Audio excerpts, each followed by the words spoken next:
이제 목회자들 같은 경우는 하나님이 부르시면 어디든지 순종하고 가는 것이 맞죠. 그래서 저의 삶의 모든 여정도 보면은 주님이 가라시면 가고 멈추라 하시면 멈추고 하는 그런 삶의 연속이었던 것 같습니다. 언젠가는 오래전에 하나님이 멀리 타국으로 불러주셨습니다. 아니, 한국에서도 할 건 많은 것 같은데 왜 하나님께서 멀리 타국까지 인도해 주셨을까? 보통 그럴 때는 우리 안에 내심 기대하는 마음이 있잖아요. 아, 하나님이 특별히 나를 통해서 일하고자 하시는 그 무언가가 있나 보다 하는 그런 기대하는 마음, 두근거리는 마음으로 온 가족이 함께 그 먼 타국 땅에서 사역을 시작했습니다. 근데 사역한 지 얼마 되지 않아서 저에게 큰 사고가 일어났습니다. 그 사고로 인해서 제가 평생 겪어보지도 못했던 한 6개월 가까이 휠체어 신세를 지게 되었습니다. 제가 몸도 건강한 사람이라서 웬만해서 병원도 한번 가본 적이 없는데 그것도 하필 먼 타국 땅에서 이런 신세가 되니까 정말 이루 말할 수가 없는 안타까운 마음, 초라한 마음, 또 두려운 마음들이 가득가득 했었던 것 같습니다. 아무것도 할 수 없어서 할 수 있는 것이 침상에 누워 있는 것밖에 없었습니다. 제 아내가 지나치면서 나름 위로한답시고 여보, 지금 당신이 이렇게 작곡하면 눈물 나는 짠한 찬양 하나 나올 것 같다고. 물론 제가 너무 그 상황 자체를 심각하게 받아들이니까 아마도 제 마음의 부담감을 조금이라도 덜어놓으려고 지나치면서 하는 이야기였었습니다. 근데 정말 신세 한탄이 절로 나왔었던 것 같아요. 내가 이러려고 여기 먼 타국 땅까지 온 것이 아닌데.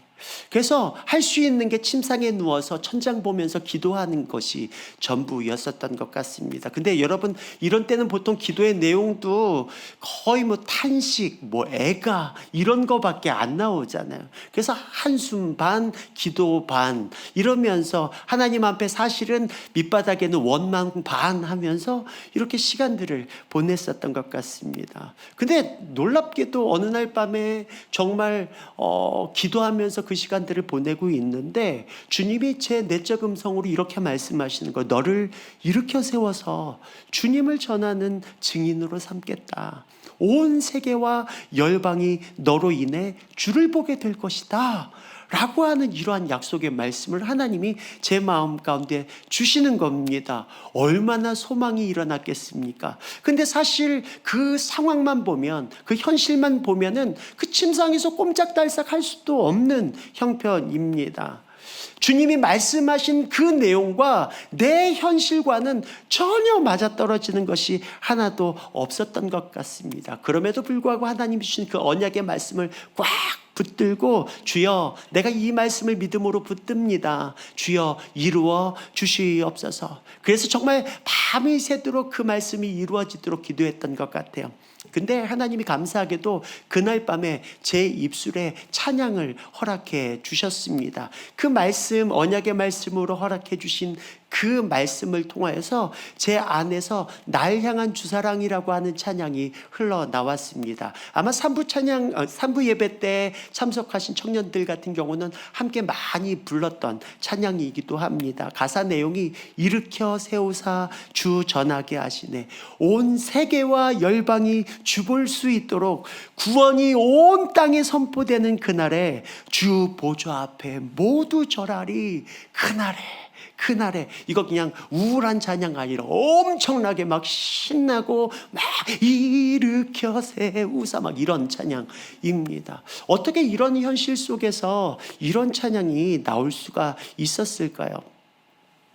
그때를 생각해 볼 때 너무나도 제 마음 가운데 감사한 것은 그 사고로 내 잃어버린 건강이나 또 내가 정말 열정을 다해 쏟고 싶었던 그 잃어버렸던 그 사역, 내 삶에 찾아온 문제, 고난이 그 시간을 돌이켜보면 나를 전복시키지 못했다라고 하는가. 그것이 저에게 있어서 얼마나 큰 감사의 제목인지 모르겠습니다. 오히려 그 어려움을 통해서 나의 시선이 하나님 그분을 주목하고 그리고 그분의 뜻이 나에게 이루어지며 더 큰 소망으로 자리 잡게 되었던 것, 그것이 또 곱씹고 생각해 보면은 그것이 은혜가 아닌가 하는 생각을 해보게 됩니다. 우리가 오늘 한 해를 돌아보는 시점에서 우리가 이때까지 올 한 해 동안 무엇을 쫓아 살아왔고 무엇을 이루었는가, 우리가 이렇게 생각할 시점이 아닌가 하는 생각이 듭니다. 어느덧 우리는 어떤 것에 주목하고 그리고 또 주목한 그것이 우리의 인생의 방향을 여기까지 이끌어 왔다라는 사실을 우리는 인지할 수 있는 것이죠. 오늘 본문 내용이 이렇습니다. 상상할 수 없는 위기에 놓인 인물들이 등장을 하죠. 어쩌면 여러분들이 이 말씀을 읽으면서 익숙한 말씀이다 라고 생각하시는 분들도 계실 거라고 생각이 됩니다. 조금 더 거기에 대해서 여러분에게 설명을 드린다라고 한다면, 위기에 놓인 그 사람은 다름 아니라 바로 선지자 엘리사와 그의 사환입니다. 전쟁을 좋아하는 아람 왕 벤하닷이 이스라엘을 침공합니다. 근데 신기하게도 이 아람 왕, 오늘날의 시리아인데요, 이 왕이 얼마나 전쟁에 능하냐면은 친한 족족 다 그것을 집어삼키는 겁니다. 근데 이상하게도 이스라엘에게 이러한 전략으로 이리 들어가면 거기서 이미 쫙 막고 있고, 저리 들어가려고 하면 저기서 쫙 막고 있는 거예요. 야, 이거 이상하다. 이거 보통 일이 아니다. 분명히 첩자가 있다. 그러면서 자신의 수하들 중에서 그 첩자를 찾아내려고 하니까 그 중에서 신복 중 하나가 아닙니다. 이것은 우리 안에 첩자가 있어서 그런 것이 아니라 이스라엘에는 선지자 이사야가 있는데, 엘리사가 있는데 갑자기 시대를 넘나드는, 엘리사가 있는데, 근데 그가 왕이 침상에서 하는 말까지도 다 알아서 이스라엘 왕에게 고한다라고 하는 거. 아니, 어떻게 그럴 수가 있는가? 정말 그렇다는 거예요.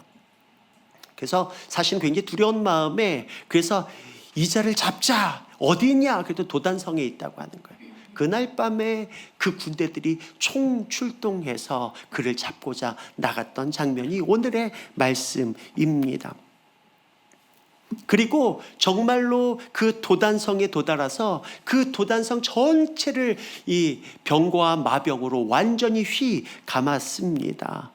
그리고선 그날 아침에 이 엘리사의 사환이 이제 기지개를 펴면서 아침에 일어나니까 뭐가 시커먼 것이 이렇게 둘러 있습니다. 다름 아니라 아람의 군대들이었습니다. 그리고 그들이 지금 치고자 하는 그 대상은 다름 아니라 엘리사와 자신인 것을 발견하게 되죠. 그래서 사환이 엘리사에게 말하되, 내 주여, 우리가 어찌하리까? 어찌할 바 몰라 하는 그 사환을 향하여서 엘리사가 기도할 때 그 눈이 활짝 열려서 하나님의 역사하시는 장면을 보게 되는 것이 바로 오늘의 장면입니다. 물론 이 뒤에도 굉장히 흥미진진한 이야기가 진행되는데 오늘은 시간 관계상 이 부분만 가지고 말씀을 전하도록 하겠습니다. 오늘 이 말씀을 통해 살펴보고 싶은 것이 있습니다. 말씀에 등장하고 있는 그 인물들의 시선이 어디를 향하고 있는가 하는 것입니다. 저와 여러분은 한 해 동안 무엇에 주목하면서 살아오셨습니까? 우리가 주목한다라고 할 때에는 그냥 힐끗 바라보는 것을 주목한다고 말하지 않지요. 그것에 집중하는 것이에요. 그리고 중요한 의미를 지니고 주의를 기울이는 것을 우리는 주목한다라고 이야기합니다. 그리고 우리가 한 해 동안 주목하며 붙들고 바라보며 나아갔던 대로 우리의 삶의 궤적이 그것을 따라왔었던 것을 우리는 살펴볼 수가 있는 것입니다. 오늘 등장하는 인물들이 주목하는 그 시선을 우리가 하나하나 살펴보면서 오늘 하나님이 저와 여러분 가운데 하실 말씀이 어디 있는가 오늘 살펴보고 싶은 것입니다. 오늘 그들의 시선 첫 번째는 사완의 시선입니다. 사완의 시선에 한 가지 특징이 있다라고 한다면 그것은 눈에 보이는 것에 지배당하는 것이었어요. 눈에 보이는 것에 지배당하는 것. 보이는 게 전부여서 이면에서 역사하고 계시는 하나님은 온데 간데 없었던 것을 오늘 우리는 말씀을 통해 보게 되죠. 이런 사람은 현상과 상황에 휘둘려 살 수밖에 없습니다. 오늘 15절 말씀에 보면은 하나님의 사람의 사환이 일찍이 일어나서 나가보니 군사와 말과 병거가 성읍을 애워쌌는지라. 그의 사환이 엘리사에게 말하되 내 주여 우리가 어찌하리까 하니. 오늘 이 말씀에 보니까 이 사환을 지칭하는데 뭐라고 설명하고 있냐면 하나님의 사람의 사환이라고 이야기하고 있죠. 하나님의 사람의 사환. 다시 말해서 하나님의 역사를 일상 속에서 지속적으로 경험해 왔던 이력이 있는 사람이라고 하는 거예요. 그런 그가 자신을 둘러싼 적군에게 완벽하게 지배당했던 것을 보게 되죠. 그냥 몸뿐만이 아니라 그의 마음, 그의 정신까지도 완벽히 지배당했기 때문에 그도 모르게 탄식처럼 이거는 그냥 발성이 아닌 것이죠. 그 안에서 자신도 모르게 그 두려움과 슬픔에서 나오는 오호라라고 하는 그 표현하고 같은 표현이에요. 나 이제 죽었구나. 여러분, 우리가 요동치는 세상 속에서 우리가 하나 붙잡아야 하는 것은 변치 않는 바로 그분을 바라보아야 하는 것입니다. 요즘은요, 우리가 초등학생들만 키워보기만 해도 이 초등학교 엄마들 이렇게 만나가지고 자녀들 교육 얘기하면은 어떤 마음 듭니까? 불안합니다. 뭔가 길이 보이네? 이렇게 하면 되겠네? 그런 것보다 얘기 듣다 보니까 우리 아이 잘하고 있는 줄 알았는데 왠지 뒤처져 있는 것 같은 이 묘한 분위기. 그리고 다른 애들은 다 하고 있는 것 같은데 우리 아이만 안 하고 있는 것 같은 이 묘한 분위기. 그래서 사람들이 누구 엄마 이거 해야 돼. 누구 엄마 저거 해야 돼. 그러면서 그 사람들이 이야기하는 거 그거 열심히 따라가면은 마음의 평강과 안정감이 생길 것 같은데 안 그렇다는 거예요. 오히려 더 불안하고 오히려 갈팡질팡하더라는 것입니다. 여기 계시는 분들 가운데 직장 생활하시는 분들도 아마 마찬가지실 거라고 생각이 됩니다. 여기가 좋다 저기가 좋다. 여기에 투자해라 저기에 투자해라. 다른 사람들은 다 성공하는 것 같은데 나는 그렇지 못한 거예요. 여러분, 이러한 일상 속에서 찾아오는 불안에 여러분 어떻게 대응하고 계십니까? 우리는 끊임없이 우리에게 들려지는 그 세상의 외침에 귀를 기울이는 것이 아니라 하나님 그분께 우리의 귀를, 우리의 시선을 고정해야 하는 것입니다. 여러분, 우리 자녀 내 겁니까? 내 거 아닙니다. 하나님 겁니다. 여러분, 여러분의 남편, 여러분의 아내, 여러분 겁니까? 여러분, 하나님 겁니다. 다시 말한다면 하나님이 책임져 주신다라고 하는 것입니다. 근데 왜 하나님 거 내 맘대로 하려고 합니까? 하나님의 계획과는 아무 상관없이, 하나님이 지금 준비하고 계신 것과는 아무 상관없이 하나님 그분의 뜻에는 전혀 주목하지 않고 그냥 세상에서 말하고 있는 처세에 맞춰서 우리가 거기에 향해 열심히 달려가고 있지는 않습니까? 여러분, 사람이 계획할지라도 걸음을 인도하시는 분이 하나님이라고 여러분 누누이 여러분 외치고 있지 않습니까? 주문입니까? 요동하는 세상을 바라보면서 끊임없이 흔들리는 상황들로 우리가 안정감을 잃고 멀미나는 인생이 될 수밖에 없는 거예요. 요동치는 세상 속에서는 흔들리지 않는 그 어떤 것을 붙들어야 하는 것이죠. 그것이 바로 신실하신 우리 주 하나님 되시는 줄 믿습니다. 하나님의 일을 감당하는 그 젊은 사화는 자신의 눈에 비친 그 현실에 지배당했던 것입니다. 여러분, 두려움에 지배당하면 정상적인 판단이 불가능해집니다. 우리가 오늘날 살아오면서 정치만 봐도 그렇지 않습니까? 여러분, 성경 속에서도 그러한 끊임없이 두려움에 지배당하여 요동쳤던 가장 대표적인 인물 사울왕을 우리는 생각하게 됩니다. 그는 하나님으로부터 기름 부음 받은 왕이죠. 하나님이 인정하신 이스라엘의 초대 왕이었습니다. 그런 그가 하나님의 명령을 어기고 결국 하나님의 영이 그에게서 떠나버리고 마는 것을 보게 됩니다. 여러분, 아말렉과의 전쟁에서 하나님의 도움으로 큰 승리를 이뤘음에도 불구하고 그는 하나님의 명령을 어겼을 뿐만 아니라 자신이 사무엘을 대신해서 제사를 드리려고까지 했습니다. 사무엘로부터 책망을 받을 때에도 하나님의 명령을 어긴 이유가 다름 아니라 그의 백성들을 두려워했기 때문이다라고 스스로가 고백하고 있는 장면을 우리는 기억하고 있습니다. 백성들이 혹이라도 왕인 자신을 인정하지 않을까봐, 혹시라도 나를 왕처럼 생각하지 않을까봐 그냥 안달, 복달 했었던 것을 보게 됩니다. 그는 평생 다윗을 죽이려고 했죠. 이 또한 두려움이 그를 핸들링했기 때문입니다. 다윗은 하나님을 경외하는 사람이었습니다. 그는 한 번도 기름 부음 받은 왕 사울의 자리를 넘본 적이 한 번도 없어요. 반역을 꾀한 적은 더더욱 없습니다. 그러나 사울은 다윗이 자신보다 백성들로부터 칭송받을까 봐 평생 다윗 죽이기에 혈안이 되어 쫓아다녔던 것을 보게 되죠.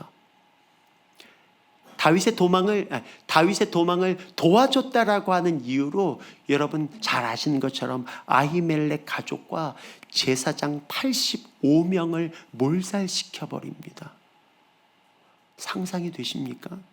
높당의 사람들과 짐승들까지 또 그냥 한 방에 몰살시켜 버리는 그런 잔악한 행위를 그는 저지르고 마는 것입니다. 무엇 때문입니까? 두려움이 그를 조종했기 때문입니다. 우리의 인생에 찾아오는 두려움을 우리는 어떻게 해결할 수가 있을까요? 제가 좋아하는 찬양 중에서 Surrounded라고 하는 찬양이 있어요. 발음도 잘 안 되는데 제목이 좀 요상합니다. 제목이 포위, 포위당하다, 이런 거입니다. 근데 이 가사의 내용이 기가 막힙니다. 안 되는 발음이지만 제가 한번 읊어드린다고 한다면 이게 It may look like I'm surrounded, but I'm surrounded by you. It may look like I'm surrounded, but I'm surrounded by you. 여러분들도 아마 2번 정도 들으면 쉽게 따라할 수 있는 It may look like I'm surrounded, but I'm surrounded by you. 이 의미가 다름 아니라 내가 적들에게 둘러싸인 것처럼 보일지라도 진짜 그게 뭔 줄 아냐? 나는 하나님께 둘러싸여 있다라고 하는 얘기예요. 우리가 육안으로 볼 때에는 내가 적들에게 둘러싸인 것처럼 보일지 모르지만 아니, 천만의 말씀, 나는 하나님, 그 전능하신 하나님께 둘러싸여 있다. 하나님의 생명사계에 완전히 포개어져 그분의 안정감 가운데 거하고 있다라고 하는 표현입니다. 여러분, 시편 23편에 나와 있는 것처럼 내가 원수의 앞에 있어도 주님은 내게 만찬을 베푸시는 분이십니다. 내가 사망의 음침한 골짜기를 다닐지라도 주님은 내 목자가 되셔서 나를 지키시고 보호하시고 인도하시는 하나님 되신다라고 하는 것입니다. 그러나 우리의 당면한 상황을 바라볼 때 내 앞에 원수가 있어요. 두려워 떨 수밖에 없습니다. 그러나 하나님은 그 원수 앞에 잔치상을 베푸시는 하나님, 내 영광, 내 머리를 드시는 하나님이 바로 우리 주, 우리 하나님 되어 주신다는 것입니다. 우리의 힘으로는 절대로 감당할 수 없는 그 위급한 상황, 사망의 음침한 골짜기를 내가 현재 지금 지나고 있을지라도 중요한 것은 무엇입니까? 날 홀로 두지 아니하신다라고 하는 것이에요. 주께서 나와 함께 하심이라. 주의 지팡이와 막대기가 나를 안위하시나이다. 그 주님이 우리 하나님 되어 주신다라고 하는 것입니다. 우리는 현실에 발이 묶이면 당장의 상황 이면에 역사하시는 하나님을 놓치기가 쉽습니다. 여러분, 우리 하나님은 전능하신 분이십니다. 여러분 믿으십니까? 우리가 믿음의 눈을 주 앞에 들기만 하면 내 앞에 이미 와 계시는 그 하나님. 오늘 16절 17절 말씀에 보면 대답하되 두려워하지 말라. 우리와 함께한 자가 그들과 함께한 자보다 많으니라 하고 기도하여 이르되 여호와여 원하건대 그의 눈을 열어서 보게 하옵소서 하니 여호와께서 그 청년의 눈을 여심해 그가 보니 불말과 불병거가 산에 가득하여 엘리사를 둘렀더라.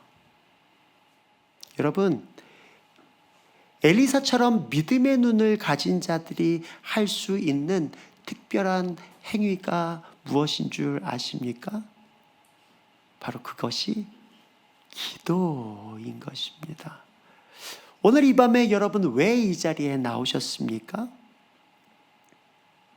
하나님을 알지 못하는 사람들은 아무것도 할 수 없는 사람들이 어쩔 수 없이 선택하는 게 기도라고 여깁니다.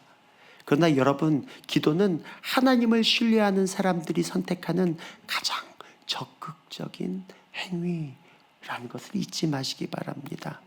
오늘 본문에 하나님의 사람의 그 사환처럼 신앙생활은 하고 있지만 우리가 엉뚱한 것에 주목하는 그런 인생이 되지 말아야 하는 것입니다. 여러분은 현재 아람의 군대에 주목하고 계십니까? 아니면 하나님의 군대에 주목을 하고 계십니까? 이 나라의 혼란스러운 상황에 여러분 주목하시겠습니까? 이 나라의 진정한 통치자, 영원히 다스리시는 바로 왕 되신 그분을 우리 주목하실 것입니까? 여러분, 주목하는 것이 우리의 믿음이 됩니다. 믿으십니까?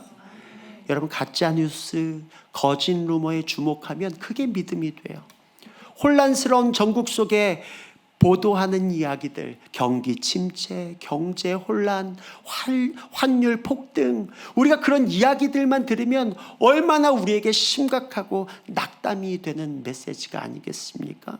그것이 우리에게 전부로 여겨진다라고 한다면 우린 이미 싸워보기도 전에 이미 끝난 것입니다. 더 이상 살아갈 소망을 잃어버릴 수밖에 없는 것이죠. 그러나 여러분, 사환의 눈이 열려서 본 것처럼 당면한 상황 너머에 역사하고 계시는 하나님의 주권, 그분의 통치에 주목한다면 이 나라의 진정한 주인이 하나님 되심을 우리가 인정하게 될 줄 믿습니다. 여러분, 우리가 그분을 인정할 때 그분의 일하심을 보게 될 줄 믿습니다. 여러분, 이 나라의 민족은 기도로 세워진 나라입니다. 믿음의 선조들의 무릎으로 세워진 나라입니다. 우리가 기도할 때 하나님은 전화위복의 역사를 나타내 주실 줄 믿습니다. 예레미야 29장 11절 말씀에 보면은 여호와의 말씀이니라 너희를 향한 나의 생각을 내가 아나니 평안이요 재앙이 아니니라 너희에게 미래와 희망을 주는 것이니라. 이 놀라우신 하나님의 권능의 역사, 그 일하심을 볼 수 있는 비결은 다름 아니라 기도라고 하는 것입니다. 17절 말씀을 한 번 더 읽겠습니다. 기도하여 이르되 여호와여 원하건대 그의 눈을 열어서 보게 하옵소서 하니 여호와께서 그 청년의 눈을 여심해 그가 보니 불말과 불병거가 산에 가득하여 엘리사를 둘렀더라. 우리로 보지 못하는 것을 볼 수 있게 하는 능력이 기도에 있습니다. 여러분 믿으십니까? 그래서 우리는 오늘도 이 밤에 기도의 자리에 있는 것이죠. 기도할 때 상황 너머에 역사하시는 그 하나님을 보게 될 줄 믿습니다. 여러분, 기도하지 않으면 볼 수 없습니다. 기도할 때 보입니다. 우리 한번 옆 사람에게 그렇게 믿음으로 한번 고백해 보면 어떨까요? 우리 서로를 바라보시면서 기도하면 보입니다. 우리 또 다른 분에게 기도하면 보입니다. 우리 함께 이 찬양하면서 주님을 우리 주목하며 나가도록 하시겠습니다.